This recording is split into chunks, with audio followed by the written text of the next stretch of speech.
Okay, welcome to Kedron and Aaron's Design Podcast. Not formally named yet, but we've been meeting somewhat regularly and decided, we should do something more with our meetings. Our meetings have been called UX Collab, so I don't know if it'll go forward with that or not, but it feels like a good start to me. So, but before we get started, there's a few things that I would like to just mention here. So a little bit about the podcast. What it's about and who I am, and I'll let Kedron introduce himself as well. So my name is Aaron Stites. I am a strategic researcher at Covenant Eyes. We provide accountability for mobile devices and computers, stuff like that. I started in user experience as an associate in 2014. I started as an associate because I basically had zero experience. Someone took a chance with me and I appreciated that, and it's worked out great.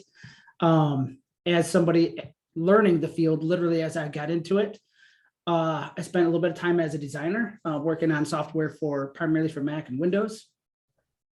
But I participated in my first couple of usability studies and realized, oh, this is where my strengths are. This is where I should be. And I've kind of went down that path and really haven't looked back. Not that I don't care to do design things or anything like that. But I would say if I was to classify myself as a UX, where I fit in that, I would say I'm primarily a researcher. I am passionate about understanding people and problems they face and helping others come up with solutions that fit those problems. So even though I don't do the design work, I am still passionate about design and helping find fits for problems that exist out there in the world. When I'm not immersed in research activities, I enjoy spending time outdoors with my family. Usually we've got farm property that we're able to go out and explore on and stuff like that. And I'm pretty involved with my local church. So that's a fair amount about me to get started here. Kedron, do you mind just telling us a little bit about yourself before we get started today? Yeah, you bet. My name is Kedron Rhodes, and I'm a design strategist by trade. And I've been in the design space since 1998, where I first got my experience in design as a junior designer at a publishing company, and quickly realized that I love the digital side of design and have since worked in publishing, higher ed. I've worked with government and political officials. I've worked with startups and consultancies. I feel like I've got a good flavor for a lot of different types of design and how it's practiced, both aesthetically and as a problem-solving method. And over the last decade or so, I think that's really what I've been most interested about design, is how it can unlock new innovation within organizations, with teams, and not only the methods of design, the things that like design thinking or the design activities that we use to gain alignment or discover new possibilities, but also the craft of design, that the beauty that pulls us into something, into an experience. So seeing how those qualities of design, both the practice of the problem solving side and the craft side, kind of collide and create something beautiful and unique and compelling. So that's a little bit about me, my career side of things. When I'm not in the office, I'm right now hanging out with my high schoolers. We do a lot of stuff together as a family. Two kids are in sports. My wife and I have been married for 24 years. And this fall, I'm also trying my hand at adjunct professor. So I'll be teaching at a local, my alma mater, Cornerstone University. I'll be teaching a class in strategic thinking I don't know. It's got a big, long title. Strategies for innovative thought design. That's the name of the class. So I'm pretty stoked about it. I'm a little nervous about it, but I'm kind of excited. So yeah, it's excited, nervous. It's good. It's good to live on the edge of nervous and excited sometimes, Yeah. You're probably doing the right thing if you're not walking that line a little bit, I think. Yep, I think so too. Awesome. So there's introductions for the two of us. We met actually at an IXTA event, I believe, in Grand Rapids think it might have been hosted by the Understanding Group. I'm not sure, but it was somewhere over there. It was one of those groups. Yeah. Met Kedron. Then a few years later, I was like, I'm kind of want somebody to talk about this design stuff with that I don't work with every day. And so I sent Kedron a message on LinkedIn and said, hey, you might not remember me, or you might remember me, and I don't know which one would be better or Aaron, worse. you're pretty unforgettable. How long have we been chatting though? It's been a long time. 4 or 5 years by now? Yeah, maybe. Yeah. It's hard. Honestly, I've had this conversation that I was talking with an elderly lady the other day who felt bad because she couldn't remember if something was 2019 or 2020. And I told her, I just want you to understand that like what we've experienced the last 18 months, a lot of people are where you're at. I wouldn't like, don't feel bad about that. That's okay. Yep. So it could be 4 years or it could be 5 years, but it could be more, who knows? Yeah. So, but it's been a while, and it's been great. I know it's been fun for me to get to know you and have some growth opportunities, and also get a little bit of outside perspective. Sometimes, even the people that you work with, when you, I love getting their perspective as well, but when you can get an even bigger outside view and just have discussions with people, I think it's helped me grow as a UX professional and made my work better. So I've appreciated that. For same sure. here. Same here. I love that I get to have conversations with a dedicated researcher on a pretty regular basis. That is a treat, because I don't have that in my world at all. So the fact that you're out on the front lines, not only on the executing the research, doing interviews and surveys and that sort of thing, but making sense of it all. That's huge. Yeah. Yeah.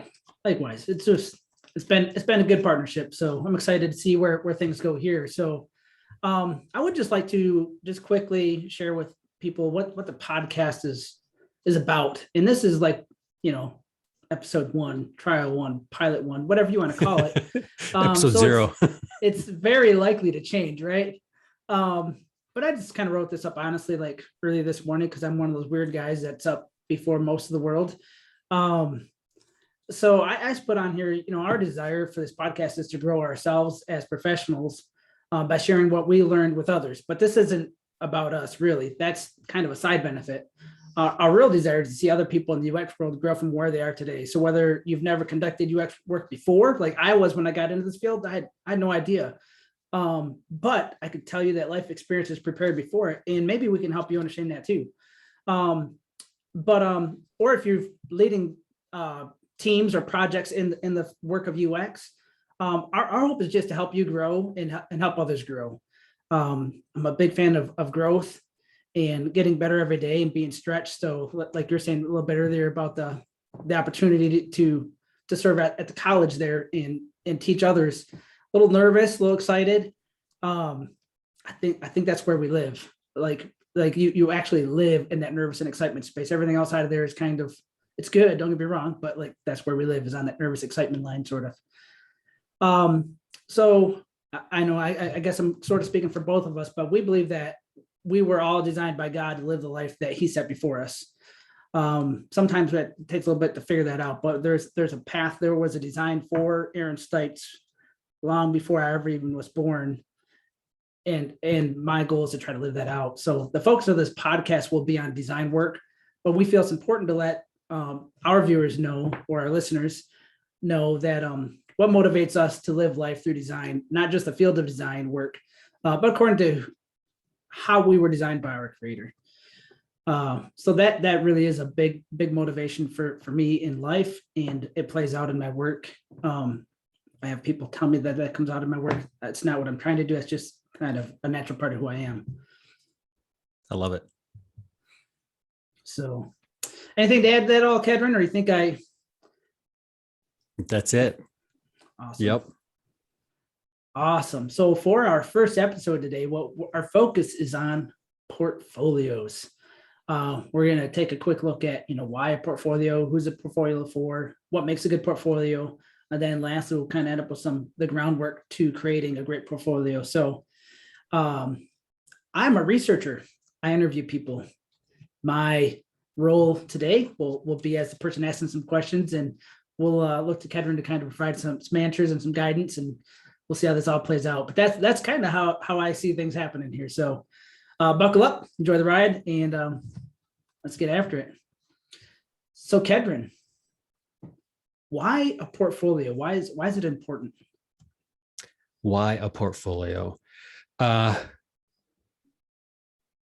is it important? Why a portfolio? So the portfolio it kind of stems from the creative world. It comes from a desire for an employer or a apprentice, not apprentice. Who does the coaching in an apprentice relationship? I don't know what the mentor. I don't know. The mentor. Yeah. Where you've got this where there's a relationship between someone who needs something done and someone who's coming to the table saying, hey, I've got the capabilities. But in the creative space, it's hard to quantify what you can do.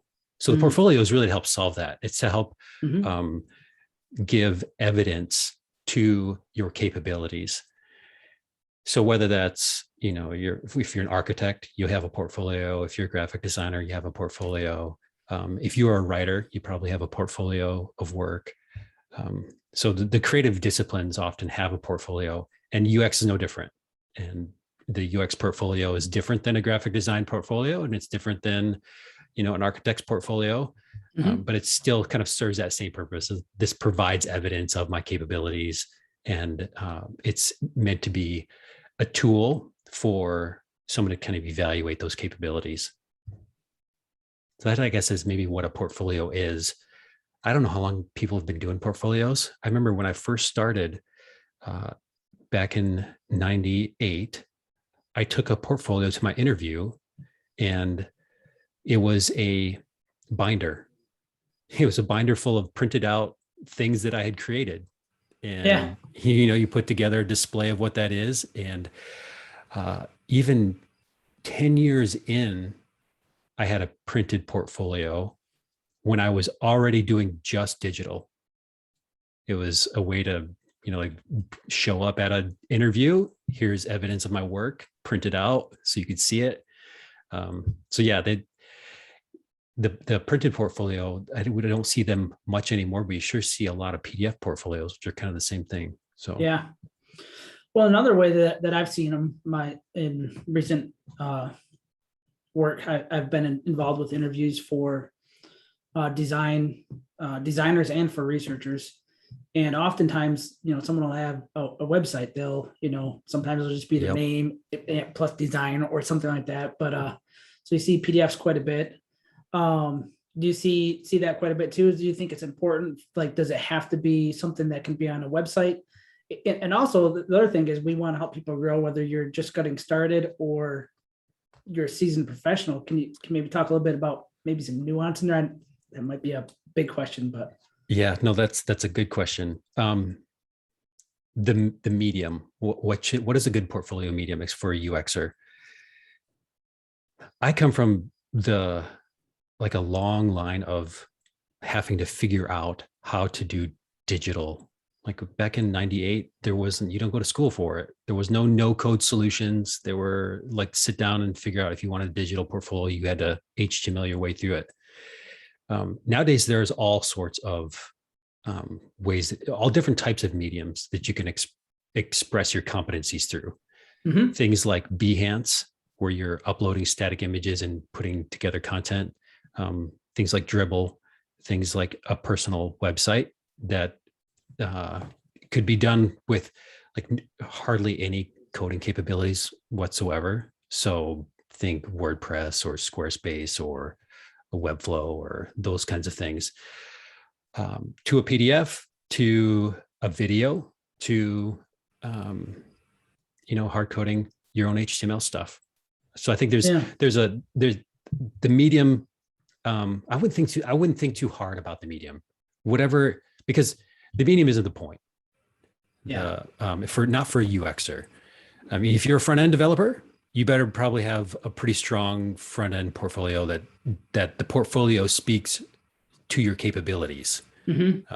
So the UXer portfolio, there's no correlation between what I can do as a UXer and how I present that in a portfolio, as far as like the technical capabilities. So whether you're using Google Slides or WordPress or whatever, I think the presentation isn't about the technology. So that's how I would think about it. So whatever you're comfortable with, whatever you can make the most progress with, and keeping in mind that it needs to be professional, but all of those like the medium isn't the point.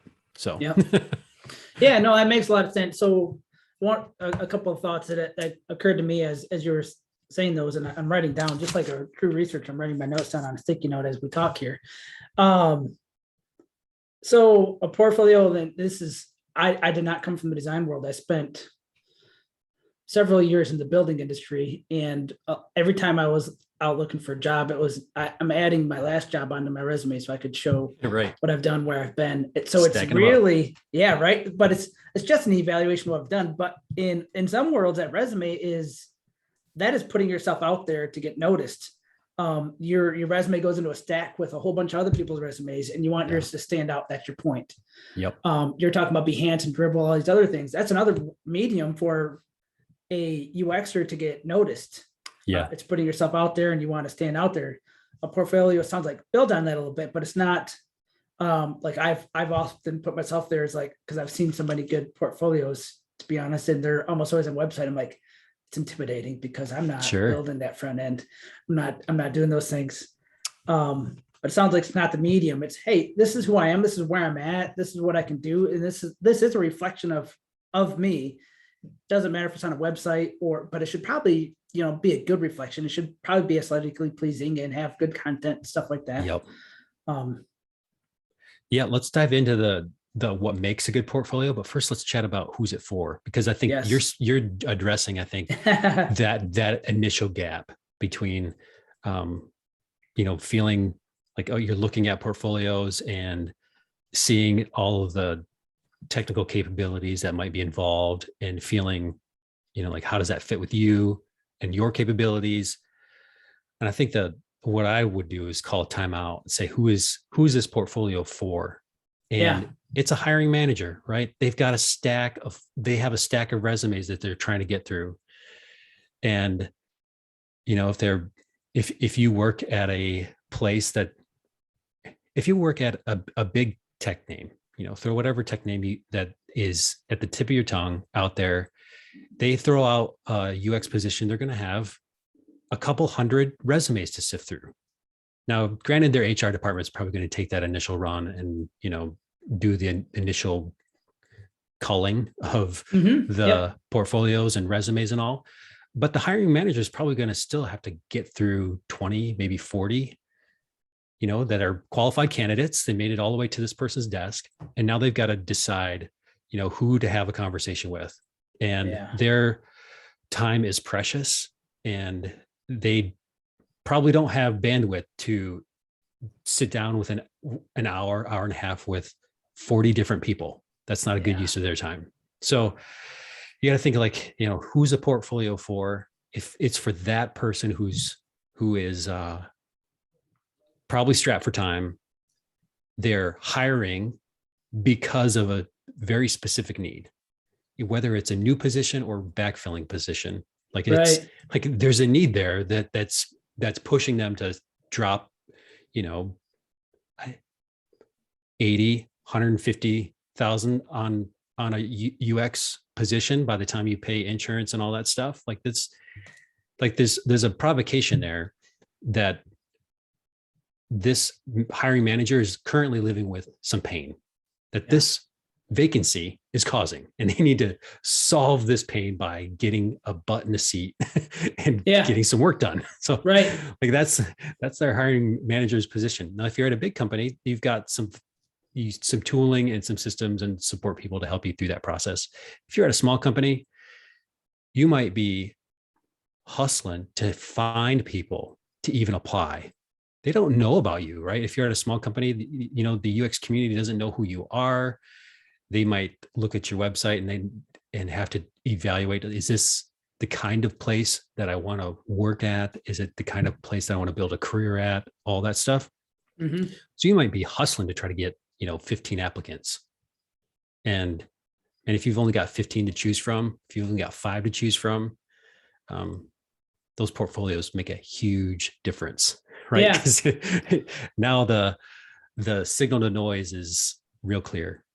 Right. And you said something a minute ago that I kind of don't want to miss. And it does depend on the size of the company who's doing some hiring. But the hiring managers who the portfolio is primarily for. That person's going to use that to say, all right, do I want to talk to this individual? And what might that conversation look like based on what's here? Like, that's their first look at evaluating you. Yeah. But I know like at Covenant, for example, we do have a recruiter, and we have different things like that. So that's the person who puts the stuff out there and it gets things. The first impression is that guy in our case. Like if you don't pass his sniff test, like manager's never even going to know you don't get a chance. Yeah. So there's almost like you have to kind of sort of consider your audiences a little bit there. Yep. What does a recruiter look for and what does a hiring manager look for? And they're probably not that much different, but it might be something worth keeping in mind because you're trying to stand out from the crowd. Yeah. Yep. And so the resume, of course, has a big influence on whether or not you get through even past the recruiter, because they're using, software to weed through the resumes themselves to find good candidates. And sometimes recruiters will look at a portfolio. A lot of times they don't, because they're not particularly skilled enough to know how to evaluate a portfolio. Yeah. Right. They might be looking to check the box of whether or not this individual has a portfolio, but they're probably not going to go in and evaluate it. Unless you're at an agency where the recruiters there are tuned in and dialed into the kinds of talents and skills that they're hiring for, because they're hiring all day every day for that skill set. So yeah, that's a good point. The resume needs to get you through that recruiter stage and through initial HR so that your portfolio even has a chance. Gotcha. Yeah, that's good. That's good to know, because kind of different layers of the game, I guess, however you want to look at that. Yeah. And your hiring manager, depending on their experience and capabilities, will inform like how relevant a portfolio is. So for example, if I'm looking at a resume as a hiring manager that's got 15 years, 20 years of experience, a handful of different organizations, like the fact that they've been employed doing the work for a certain amount of time tells me that they've got some particular skills in that area. So I'm probably not going to evaluate a portfolio the same way that I would if someone was new and I can't look at their resume and see experience. Yeah. So I think if you are new to the field, your portfolio is a little more important than it would be if you've got some experience under your belt. Because there's like, the portfolio is one way to evaluate competency, right? I could look at your portfolio, I could look at your resume and I could see history and experience. I can make phone calls. I can see where you're active online and how you're engaged elsewhere to evaluate a lot of those like skill sets. So yeah, I think that's worth calling out, because the portfolio can get a bad rap. And if you hop on LinkedIn and follow portfolio conversations, or if you hop on Twitter, follow portfolio conversations, there is a large amount of people that think the portfolio is hot garbage. Like you shouldn't even do it. Interesting. That's very interesting. It's so time intensive. You're putting that burden on a job seeker. There's lots of reasons why people kind of poo-poo the portfolio. Sure. But I think it is a bit of a balancing act. So going in knowing not only where you're at in your own career, but what the hiring manager has to sift through, I think it's a good place to start, because that'll inform what you actually do. Yeah. I don't know if we want to spend too much time on this, but it's a question that came in my head while we were talking, so I have to ask it. I feel like I would be doing myself a disservice if I didn't. So far we've talked about why that resume or why the portfolio, I'm sorry, is important. And it's putting yourself out there, and we'll talk about that being for a hiring manager. So recruiter resume is your key to get through the recruiter, so you can get to the hiring manager and tell them a little bit about yourself, show them your work, and they can kind of see where you are as a designer. They're going to learn a little bit about you there. What if you're not trying to get a job, an in-house job at a big tech company? What if you're in a consultancy role or that sort of thing? Does a portfolio play into that as well, or? Yeah, I think so. Yeah, I think regardless whether you're going in-house or at a consultancy, a portfolio is important. Hiring manager is, depending on the consultancy, probably looking at a different skill sets than, let's say, if you were in-house at a large organization. And let me break that down just a bit. The large organizations that I've worked at, all I've hired in and hired for individuals for a very particular job. Yeah. Because they've, you got to get in line and everyone needs to be rowing the same direction. And we need this particular skill set in this particular area, and you staff accordingly. And so large organizations can really focus their criteria for capabilities. Yeah. Smaller agencies or agencies in general, I mean, it's small agencies are a couple people. Large agencies are 100 people, 300 people. Like there are of course larger agencies, but the when we think about a large agency, it would hardly even be considered a small, like big business. Or SMBs are very different, I guess. But I worked at that SMB that was $15 billion. It's still considered a small business, relatively speaking, which is very different than the agency I work at now, where there's 15 people. So yeah. Yep. Anyway, so I guess I'll just say that the hiring manager for an agency is probably looking for a broader skill set, because that individual is going to have to wear several more hats versus in a large organization, you're going to wear one or two hats, and you're just going to run with those responsibilities. Yeah. Yep. No, that makes sense.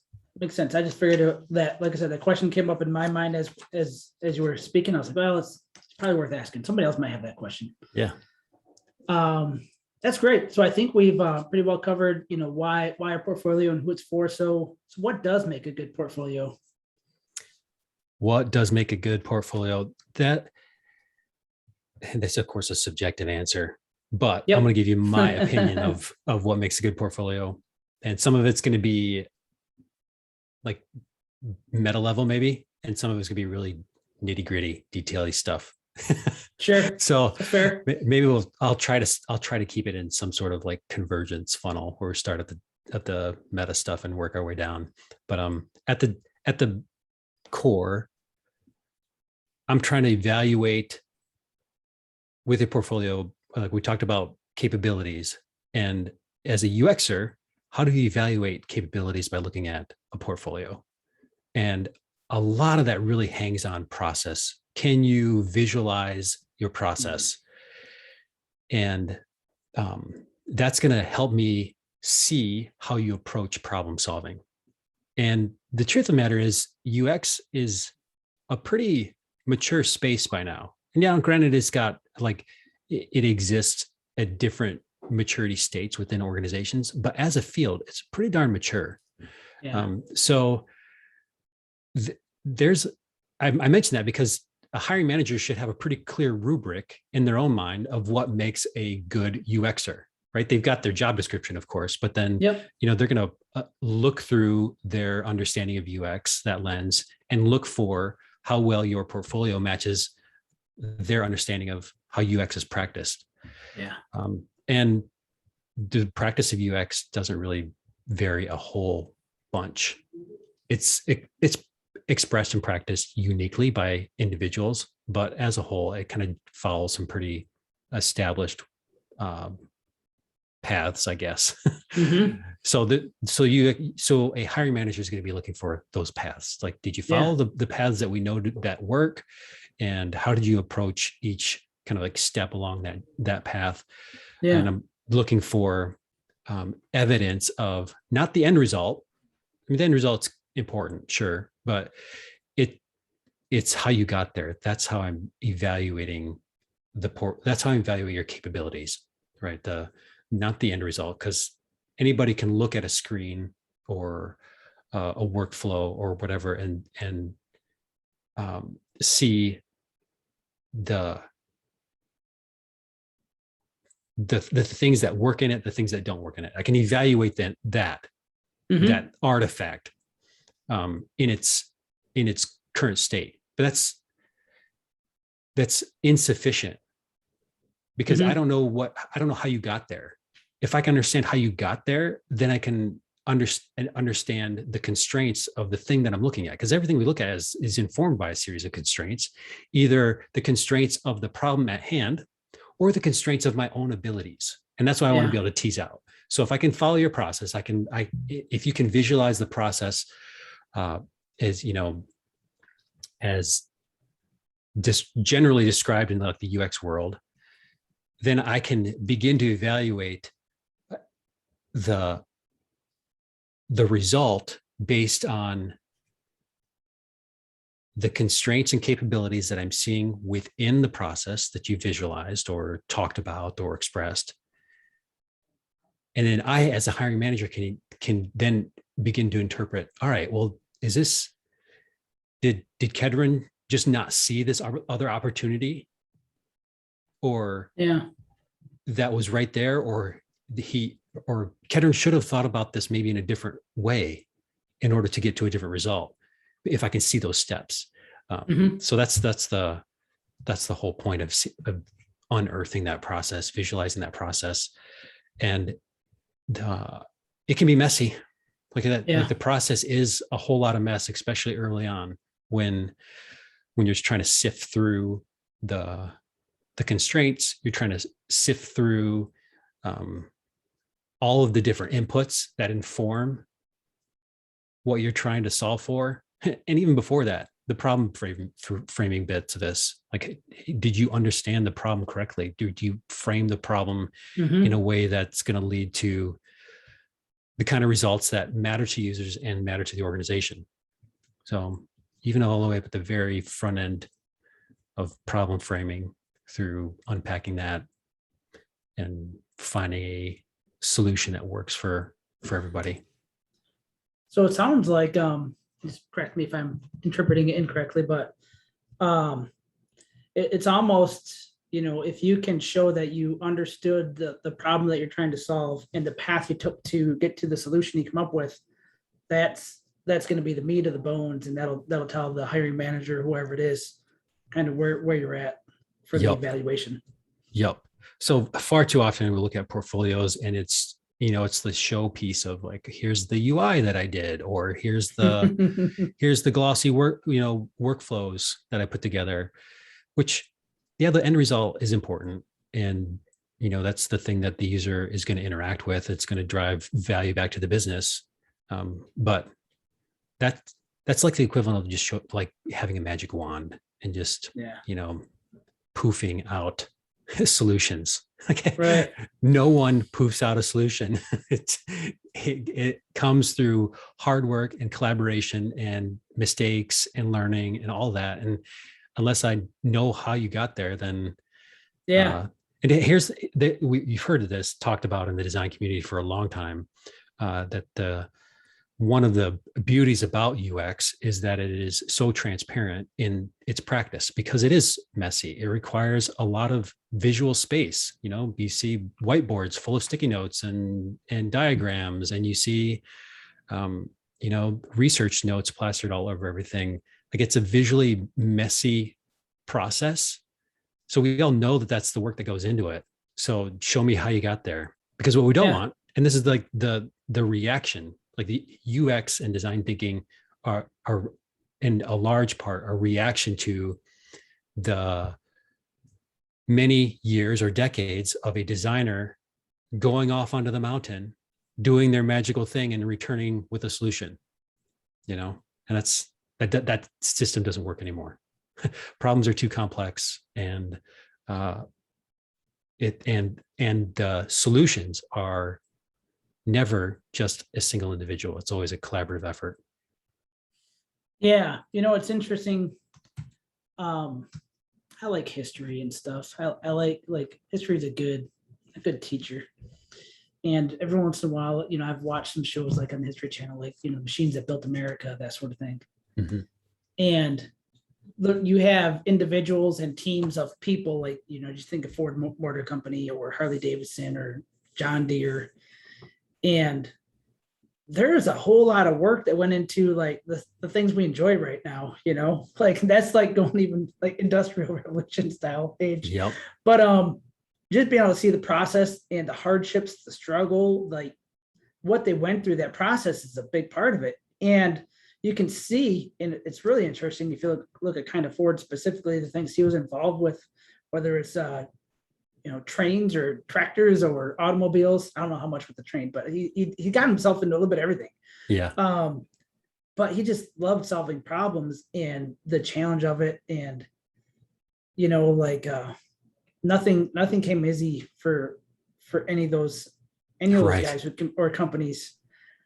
But it was really that determination that like the world needs this. I know I need this. I would benefit from this. So I believe the world would. So it just kind of pushed him to keep going. And it sounds like, a good designer, a good UX practitioner has that same sort of mentality, and the portfolio allows people to see that of them, because you only have a limited time, that you spend with it and stuff like that. So it's kind of what I'm hearing anyways.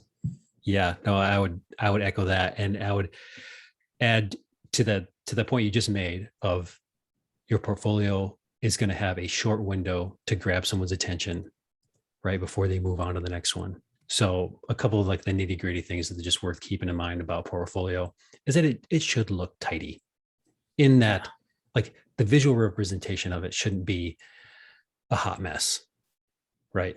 Because you're trying to tell a story, visually tell a story. You're trying to take your hiring manager through a journey. You're trying to bring them along the journey that you went through in order to get to that solution. And that's also not to say that a UX portfolio needs to look like it came from a graphic designer. Yeah. Two very different skill sets. Right. But some basic structural things within a portfolio to kind of keep it from looking like a third grader did it goes a long ways. So even using something like a template within Google Slides, it gives you some initial structure, kind of takes care of those initial design constraints. Using a template on Squarespace or something that's going to already solve those visual design elements in large part for you, that's a great place to start. Yeah. So yeah, there's the design aesthetics are shouldn't get in the way. I wouldn't stress about it, but they shouldn't get in the way of the presentation. And if you've only got a couple minutes with a hiring manager, like if they're going through this stack of portfolios trying to figure out who's really worth having a conversation with, if you can make that portfolio personal, awesome. I think that's a big plus. If you can lead with strong imagery, whether it's photos that you've snapped along the way through your process, I think that's huge. Screen captures, I think that's huge. I've looked at a handful of portfolios that start with like a wall of text. I'm like, oh man, I've got to get through 15 other portfolios. I don't have time to read your essay on problem framing and the UX process. I know what the UX process is at a meta level, so just take me on that journey. Yeah. Another one that I I mean, I kind of get this, but it's also kind of obnoxious. Passwords. If I have to look up your password to get into portfolio, I'm like, you've probably just got bumped down on the list. So, and I realize sounds like a that usability issue. exactly. Yeah. I realize that there's reasons for passwords. But if you've got something that needs password protected, I'd rather have it in a PDF. Yeah. Like, just send me a PDF so I don't have to fumble around. Where did you put that password? It's tucked away into some email or a text message or something that I've got to go find. Yeah. That's just it's a hurdle. Or Yep. obfuscate the URL so that someone's just not going to stumble upon it. Make it some goofy thing that, I'd rather click on a link that takes me directly there. I don't care if the link's, 72 digits long. It doesn't matter. If I have to go find a password, however, that's a hurdle. Yep. So make it easy to get the information. Yeah. So think about your portfolio from a UX perspective. Like, put your UX hat on when you do your portfolio.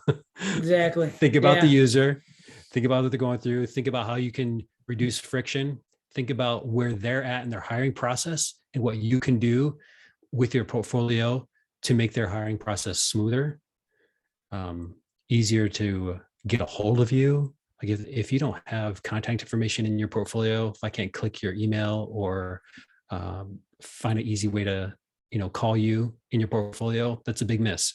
Think about how you can make life easier for that hiring manager.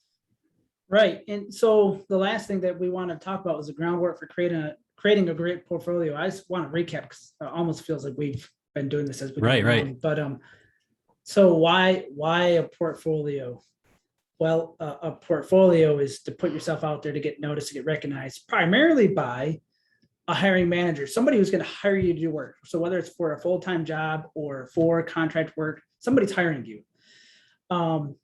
And there's certain things about the portfolio that make it good. Like, what does it tell you about the process? Can you visualize the problem? Can you clearly show that you understood the problem, the process you took to get to the solution you come up with, that sort of thing. So to me, just recapping from my own interpretation as well as I can, we're really, like, if I'm getting started with a portfolio, which honestly I probably ought to do. I don't really have a portfolio right now. It's a weakness in my repertoire, I guess. You got to think about, like, the first thing is what problem you're trying to solve, right? So I have a problem to solve, and that is, whether you're looking for a job right now or not, you kind of want to be able to keep things up to date with where you are, like reflecting, and just for your own sake of knowing where you're at, it's a good thing to be able to look back on your growth. But who's it for? I want to get noticed. I tell people all the time, if you're trying to get a job, you're selling yourself. So how are you going to sell yourself? So define the problem is the first thing. And one of the questions you have to ask yourself is, who is it for? So what is the persona of a hiring manager? If you can put that together on your own, this is a good practice. Like, who is a hiring manager? What do they care about? What are the things? If you don't know that yet, maybe go to LinkedIn or something like that. Find some UX managers and see what you can find out from them. Or somewhere out there, you're going to be able to find what they're looking for. You can put together the persona of a hiring manager and say, this is who I'm designing for when I build my portfolio. So it is a reflection of you and how you have to sell yourself, but you're designing it for this. This is your primary user. Yep. And then you put that thing together, and what you should end up with was something to be able to sell, not the beautiful design that you created, but the process of coming up with those things. And for me as a researcher, I'm not always like, I tell people I don't have stuff to show. Like, there's nothing I built out there in the world that I'm aware of. I do a lot of work that no one ever sees. Yep. But that's okay. That's okay. My portfolio is going to look different than somebody who's a UI designer, and that's perfectly acceptable. Yep. But that sounds like some of the groundwork. I don't know if you have anything that you'd add to that. I mean, that feels fairly high level right there, but. Yep. No, that's solid. That's solid. And designers are cursed with this, is that we're not terribly quick to eat our own dog food. So if you think about, putting together a UX portfolio, push yourself through the UX process, define that persona, understand who you're solving for, and visualize it. And I think that goes a long way. Yeah.